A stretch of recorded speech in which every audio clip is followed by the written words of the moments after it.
Natural Solutions with Dr. J, your source for time-tested and cutting-edge natural medicine approaches to optimize your health. With your host, Dr. J. Sordean. I believe that positive, supportive, loving, and emotionally and intellectually stimulating relationships are a very vital part of each person's healthy life. Without these kind of relationships, human beings cannot develop fully and cannot have a well-rounded and healthy life. Now, creating these relationships requires great communication skills and insights into human behavior. We all develop these to one degree or another just organically, but I think that there are special systems. If we learn them, it really gives us a much better chance of having great relationships in both business, personal, home, and intimate relationships. So learning and integrating the B.A.N.K code assessment success system is an essential component of a healthy life. So please join me in this episode as we explore B.A.N.K code more in depth. Now, I remind you that you can learn more about B.A.N.K code by going to four-cards.com. That's four-cards.com. Now, please enjoy this segment of Natural Solutions with Dr. J as we focus on the topic of B.A.N.K code. Hi, so I'm Dr. J, and as you know, I have this podcast called Natural Solutions with Dr. J. And so I'm so pleased we're here at the B.A.N.K code trainers seminar. I guess it's a seminar, right? It's a convention in Las Vegas. For 2 days was convention, and this is training for the trainers. Right, absolutely. 2 days, yeah. Absolutely. I'm really grateful and honored to be here in the USA, in Las Vegas from Australia. I've come a long way from home. From Perth. Which is up in the northwestern corner. Well, yeah. Isn't it? It's the It's west close to coast. southeast. Yeah. Or is it down? It's down. Oh, it's kind of in the middle of the is it west in the middle? coast Okay, all right, of yeah. Australia. Yeah. And I'm a long way away from home, but I feel right at home with the people that I've met here. Yeah. And one of those special people, amazing people, is my good friend here, Dr. J. Thank you. Who's an amazing, accomplished author, and he has this wonderful podcast, which you get the pleasure of listening to. I'm certainly going to subscribe to it as ASAP. Right, exactly. So I'm Bass Tadros. I'm an author based in Australia. I'm a hypnotherapist and a coach, and I'm also a trainer. And one of the most... I didn't know all those details. Well, there you I go. knew that you had this book. Now, what's the title of your book? My book is 3 Steps to Inspiration for Life. 3 Steps to Inspiration for Life. For life. Yeah, I looked at that the other day. It looks very nice. It's succinct. Well, you know, my book is all about making things simple, and it's a simple guide to connecting to the power within and being intuitive in the way you do things in life. And I got a short, succinct, quick testimonial and sponsor from Dr. Dr. John Demartini, who's a best-selling author, and he was on the show, the movie, The Secret. Ah, right, that's right. And he says that this is a simple guide that shows you how to do what you love and love what you do. And that's really the simple motto that I live by in my life. If I'm doing something and it's not what I love doing, I ask myself why. If I can delegate it, I delegate it. If I can, change it around, I'll change it around. But otherwise, I do what I love and I love what I do. And if you do what you love and love what you do, you never have to work a day in your life. Nothing ever feels like work.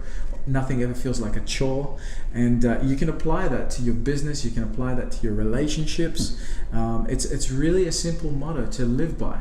Do what you love and love what you do. And so, were you brought up that way in your family? Is that something that's typical in Australia? Or? I was born in Egypt. That's right. That's right. I was born in Cairo, Egypt. by two beautiful, humble Egyptian Coptic Orthodox parents, and we moved very early. Coptic Egyptians, and we moved very early on in my life. By age 6, we moved out of Egypt, and I haven't actually been back to Egypt for it's about 30 years now, and so not even to visit as a tourist or anything. No, the closest I've come is Doha and Jordan, and I still speak Arabic fluently, and I love that part of the world because of those first 6 years plus your family. Sure, I became my parents' translator. Right. So as soon as I learned English, they were like, "Okay, translate." Right. You know, we send you to school for you to translate. But you went to Cyprus after Egypt. That's right. So I got to play the translator in a couple of different roles, because when we left Egypt, we lived in Cyprus, and I learned Greek. Greek Cypriot. So you're the Greek Cypriot side versus the Turkish side. Versus the Turkish side. I've actually never been to the Turkish side, just the little border between. Yeah, I was in Cyprus a number of years ago, at a international bank. Beautiful. Yeah, so I was there for a number of days, and on the Greek side. Yeah. It's beautiful. It is very beautiful island. And beautiful beaches, and it's a retirement place for a lot of people in Europe too, I think. Yeah, absolutely. A lot of people go there in the summer in Europe, and it's quite wild even, I guess, in the winter and that. I've still got family there because my father is the oldest of 7 children. And when he moved to Cyprus, he actually whisked along with him, a brother, a sister from Egypt to Cyprus, and then eventually another brother came out. So we have, I've got, one of my uncles has passed away there, God rest his soul. But I've got his family there, his wife and his children. I've got my auntie there, and I've got another uncle there who's got a family there as well. So we were there for my honeymoon, my wife and I. How long ago was that? That was in 2014. 2014. I had to think about it. 3 years exactly. Or 3 years ago. We just recently had. Congratulations! Wow. Thank you. And I had to think about 2014 because we had our son in 2015, and I usually think of 2015. So we had our honeymoon in Cyprus in 2014, and we're due to go there again. And then you moved to Australia. We moved to Australia. And how old were you? I was 9, turning 10 when we moved to Australia. Oh, so you were only in Cyprus like 3 years. Yeah. And your Greek is still pretty? My Greek's completely gone. I can say yasu and tikanis and a couple of words like siparakalo and things like that. I love languages. Yeah. But what you don't practice, you don't retain. That's right. And that's like anything in life. But if it's burned in at early enough age then it'll come back once you're there. I believe that's... Well, nothing's ever lost. I really believe that. And so I think it's in there somewhere. It's just a matter of practice. It's a matter of going back, being in the environment where the language is spoken all the time. Being re-immersed in it. So yes, I came to Australia with 2 languages that I spoke perfectly well, which was Greek Cypriot and Arabic. But I predominantly translated to my parents from English to Arabic. So I managed to maintain and retain the Arabic language, but I let slip and let go of the Greek language. Interesting. I still love it very, very much so, and I'd love to bring it back somehow. But you'll be one of the first bank ambassadors to Greece. Absolutely, and I think I've got family there that if I shared with them the concept and the passion and the excitement about this training and what it can do for their life and for the loved ones and for the people that they would like to change the lives of, it could just do miraculous, huge things. I think they'd take to it like wildfire. Fantastic. Yeah, it's a fantastic system and way to improve communication and really be aware. I mean, I've found so many really positive things about it, both with working professionally with patients and clients, and also in interactions with family members. And I'm not perfect at it by any means. But it's been great. You're perfectly imperfect, right? As we all are. Right. I was asked to speak on stage the other day, and one of the things I really wanted to say, but obviously time when you're on stage goes by so quickly. I've done many... And you did really greatly. Thank you. It was really wonderful. Thank you. I spoke from the heart. You recorded it. I recorded it, so I can give him a copy of that. Perfect. Awesome, because I can't wait to send that to my business partner. Oh, yeah, perfect. So what I really some of the things I'd really like to share here on your podcast, and it's a special for your podcast that I didn't get to share on stage, is that both myself and my business partner, Adam Majrour, we've had over 50 years of combined personal development, spiritual development, financial development. You think it, we've done it, all these different programs. But when I met Sherry Tree, the founder of B.A.N.K, I started to see that there's a way that I can combine everything I've ever done, everything we've ever done, into one amazing simplified methodology that I could share with the world. Wow. And I could share it with anyone. I could share it with a small business owner, an entrepreneur. I can share it with the corporate world, small, large, whatever it may be, regardless of the business or the potential or the even the scope. Like the envelope or the envelope or the environment, it doesn't matter which particular arena of business or whatever. Absolutely. It fits into all of them. Yeah. You know, even teams that don't have external clients that want to build up their own team internally to understand each other better, to work better together as a team. Yeah, that small group dynamics, it's like family dynamics or anything. It's really important to have that communication ability. Yeah, you got it, Dr. J. And even people that don't want to apply it in business, if they want to apply it in their family and in their home, it's applicable anywhere, everywhere, where there's people talking to each other and communicating. And that's everywhere, really. Where do you go where you're not talking to someone? Even if you go to Starbucks to order a coffee, you've got to speak to the person there to buy a coffee. Very true. So we're always communicating. That's what connects us. That's what allows us to work with people. But good point. As human beings, I mean, all animals have their forms of communication. Absolutely. But we have this supposedly more advanced, who knows, form of communication that's verbal as well as nonverbal. And B.A.N.K definitely enhances the ability to communicate at both those levels when one's learned it and practices. Definitely. I've spent a long time in the corporate world. And in the corporate world, I felt like... What arenas? You said financial. I was a marketing manager for a global, in the top Fortune 100 companies, who's global, and I had the privilege of traveling, and my territory was Asia Pacific, so basically anywhere like Southeast Asia, Australia, New Zealand, I got to sort of represent that territory from a marketing perspective for certain products and after sales. And you get to see in the corporate world that there's a high intellect and there's a very high IQ amongst certain individuals, and what people praise or what people look for is that high intellect and high IQ. Now that could make certain people feel really uncomfortable, and it could make... You mean the people who aren't in that high IQ arena, or even the people who compare themselves with the higher IQ? But even the ones with the high IQ makes them uncomfortable because they're having to deal with people that have lower IQ, and they probably lose frustration, or they lose respect, or whatever it may be for those people.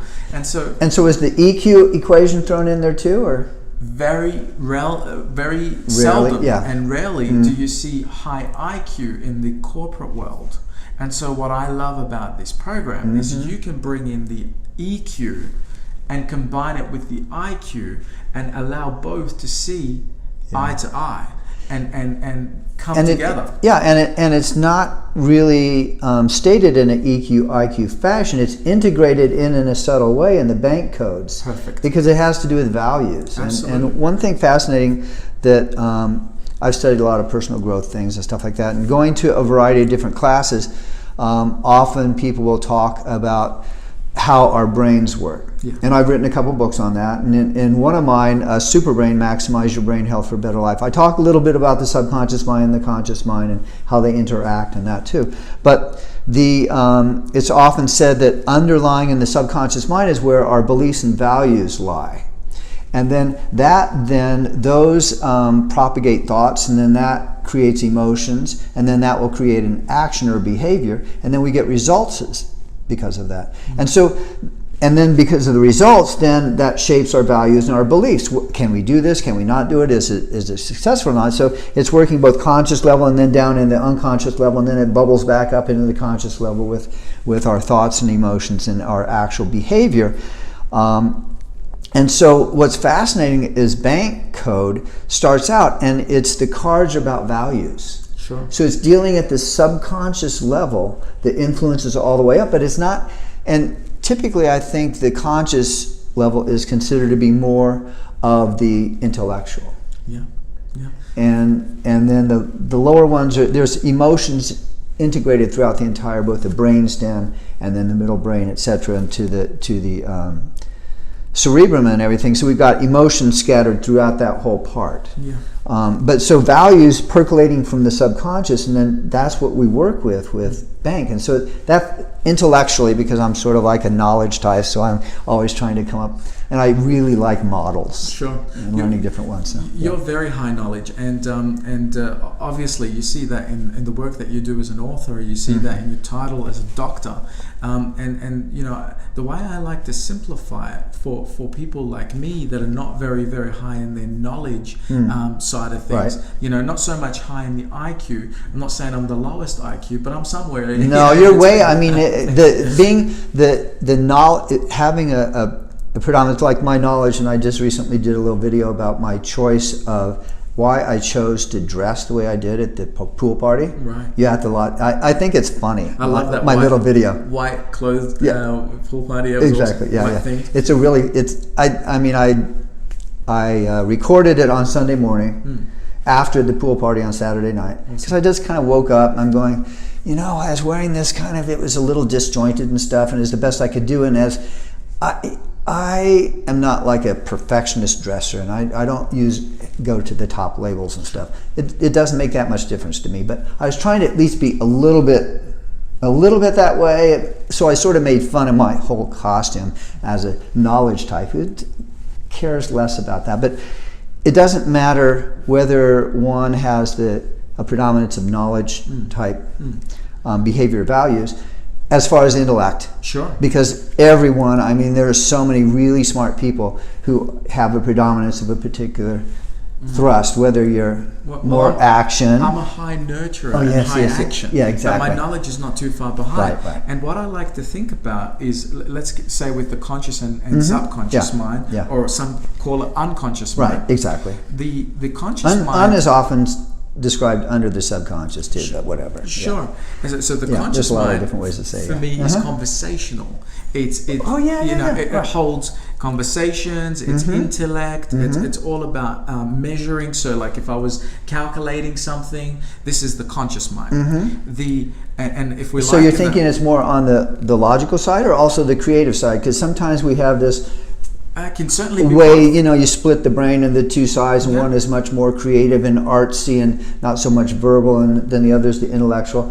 But it can be. There's a lot of ways it works. The conscious mind, for me, I liken it to the interface of the computer, if you like. Right. So the calculator, the opening up a word processing document, a spreadsheet. Yeah, that's a great way to put it. Yeah. And then the unconscious is like the programming. Exactly. It's like the Windows. It's like, you know, what runs. It's the operating system. Spot on. Perfect. It's digital. It's on-off switches. Now let me go further. This is a stand-alone laptop, if you like, or PC computer. This is the example. The combination of your conscious and unconscious. Oh, all right. Yeah. Right. So we talked about the interactive calculator and word processing, and like the applications and the windows and stuff like that on top. Yeah. The applications is your unconscious. Oh. The word processing calculator Excel spreadsheet is your conscious. All right. Yeah. And now here's your superconscious. You plug it into the internet. Oh, right now you've that's got interesting. access beyond, I like that. Yeah. And so this is how I like to simplify things, because I liked IT when I was a kid growing up and going from high school to uni. So when you were born, there were personal computers? Not when I was born, because I was I'm like born 64. in the 80s. Yeah. And so I was born in the 50s. Right. And so in the 80s was when my first computer, I got like some of the first personal computers. Yeah. They had Commodore these 64? Or I know of it. Yeah, I know of it. No, mine was a little more advanced. It had 2 floppy disk drives. Okay. I mean, that was advanced. I paid $3,000 for that, plus the software and the printer. Yeah. And it had 2 256K floppy disk drives. Okay. 256K. I mean, my God. Wow. So I've seen it. I mean, I've had so many different computers over my life. You're taking me right down memory lane, because I remember the floppy disk drive, 5 and and then a quarter the hard inch disk drive, which was not so much a hard drive that's in your computer, but it was a hard disk drive after the floppy disk drive. Oh yes, that's right. And then it was the external. CD. Yeah, right. And the Yeah, DVD. that's right. That's right. Hilarious. And now the USB port. Yeah, absolutely. And that is so HDMI and so on. Exactly. So we've progressed with time, and so we have the computer and we have the internet, and so the internet's this higher. Absolutely. Yeah. And so you can think that all you are is this computer or this laptop until you plug into the internet, and then you've got worldwide knowledge and access. And this is where I like to think that I can limit myself by thinking, here I am in my intellect, or here I am in my logic and my IQ, or I can unlimit myself and go from intelligence to wisdom. All right. Wisdom is profound. You know, intelligence can be limited, but wisdom is unlimited. Yes, I really like that analogy. And the computer is sort of like the individual, the ego, and then connecting into the internet, which is essentially all human beings are so interconnected anyway. Yeah. And our brain waves are all interconnected with each other's brainwaves, and we get some inspirational thought. Well, it just could be we're just getting transmissions too. Sure. So, some have said that the mind is like a receiver and transmitter of information and knowledge, right? And so when we think of it like that, well, what's a computer compared to the mind? Yeah. We celebrate technology, we celebrate supercomputers, True. but we are way beyond supercomputers. Way beyond. Yeah. It's just what we give ourselves credit for. It's what we give ourselves access to. It's how much we want to develop ourselves, how much we want to give ourselves some real credit versus analyzing or criticizing or putting ourselves down. So I've really enjoyed this time with you. Yeah, this has been great. So do you feel like B.A.N.K also, because it's Natural Solutions with Dr. J, we kind of go into all realms. Lovely. But as far as like the work that you're doing, how does that impact people's health? Well, to be absolutely honest, people need to think holistically. A lot of people think in isolation. They think, if I eat better, I'll feel better. Sure, that's true. Yeah. If I go to the gym, I'll feel better, work out or train or whatever it may be, or go for a run or go to the beach. Yes, sure, that's true too. But what you put in your mind and what you think about constantly also affects your body. Hugely. Absolutely. Very good point. So this is where mind, body and spirit need to be holistically integrated and work together, so you can have a huge, drastic impact on your life and your health. So I was asked once to speak on stage for nutrition. And I said, if I could get your permission, I'm going to completely divert from nutrition as to what you put in your mouth to the nutrition of what you put in your mind and how that's impacting, because your mind releases chemicals every day. So true. I So mean, many every times a second. day. Right? It's and constant. so if I'm eating the healthiest food on the planet, but I'm thinking toxic thoughts, then I'm still producing toxicity. It's like eating heavy metals. Right. Yeah. And that affects every part of my being. And so we've got to think energetically, we've got to think holistically, we've got to think spiritually, we've got to think mentally, we've got to think physically. And only when we expand ourselves to be able to holistically integrate all of that, we get really amazing, great results. Very true. But if we do these things in isolation without the full integration, then it's like saying I'll have a computer where I've got a motherboard, but I don't have a screen, for example. I have a motherboard, but no hard drive, right? Yeah. And without the hard drive, boy, you got a like lot of problems now. You can't even start it. Exactly, right? And we know that when computers get a virus, for example, and it goes to a corrupt hard drive, you can't even switch it on, no matter what operating system you've got. That's right. It's gone. And or if the motherboard collapses. So the people that are thinking in isolation, they're like the ones that go to the gym and think, I want to become have an athletic body, but they're not maintaining or looking after their spiritual health or their mental health. And so what usually happens with them is, sure, they might get an amazing looking body, but they'll lose commitment, or they won't want to get out of bed, or they might not want to go to work, or they might not have great relationships, Yeah. or they might not have a great relationship within themselves. There's people that have great bodies, you look at them and they look at themselves in the mirror and they don't even see that they have a great body. They could have, Even though from the outside, everyone's going, "Oh my God, look at that body!" exactly. Yeah, They're comparing themselves to other people. They could have bigorexia, or they could have anorexia, and that's because they've worked on the hard drive or the motherboard, but not so much the monitor. yeah. It's not even plugged in. So they're working on also the hardware and not the software too. Right, exactly. And so, I mean, we're using a computer analogy. Yeah, because right? people understand it's so ubiquitous now. I mean, it's Exactly. You know, but it's way beyond computers. But it's a good analogy. absolutely. Yeah. We just, I guess, we're trying to simplify it for people to see it from a different angle, different perspective. And when you do, you see traction and results so much quicker. You know, most people, when they think of health, they look at the billboards that say dieting and physical workouts and so on. They don't even think that their health, physical health, and their wellness and their appearance also highly depends on their mental health. So true. So true. There's more traction in that. And I'm finding that working with bank code Yeah. and learning it, exploring it with other people, and actually using it, that's all part of this. Actually helps to reintegrate the brain and having all the different parts of the brain work properly. We've got this dementia epidemic in the U.S. 1 in 3 people dies with dementia. Wow. And 1 out of 8 people will have Alzheimer's, and it's devastating for people. And so one of the things in my books also, I suggest that people learn bank code and practice that, because it helps to light up and integrate different parts of the brain that would degenerate otherwise. But so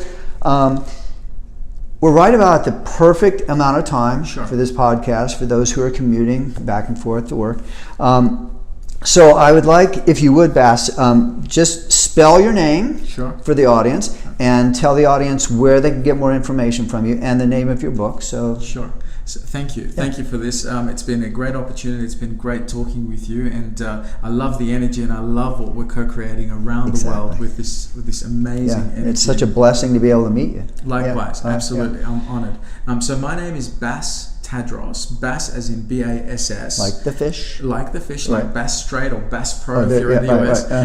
Or Bass as in Bass Strait. There was an explorer who has part of the sea over in between Australia and Tasmania. All right. Okay. Bass Strait. So B-A-S-S and my surname, phonetically spelled, sounds very Greek, Tadros, T-A-D-R-O-S. Right. All right. So BassTadros.com. All right. Is my website. All right. And your book again? And my book's on there as well. It's 3 Steps to Inspiration for Life. And you can also have a gift of a free download of an ebook that I've got on there, which is 7 steps to a daily inspired life on there. Wow, fantastic. Well, I hope everyone goes to your website, does the download, and I'm sure everyone is going to have great positive benefits from that. And I'm so grateful that we had a chance to do this at this conference and meet. Thank you so much. It's my life purpose. It's what I live for. Wow. And I'm really grateful to have met you. This is wonderful. Thanks so much. Thanks, guys. Thanks for listening and watching. Great connections with other wonderful people in your life is such an important part of who you are as a human being and how you can maintain your health and happiness. As you see, learning and integrating the bank code assessment success system can be an essential component of your healthy lifestyle. So I remind you that you can learn more about bank code at for-cards.com. That's F as in Frank, OUR-CARDS.com. Go there to for-cards.com to learn more about bank code and to get your bank code personality assessment.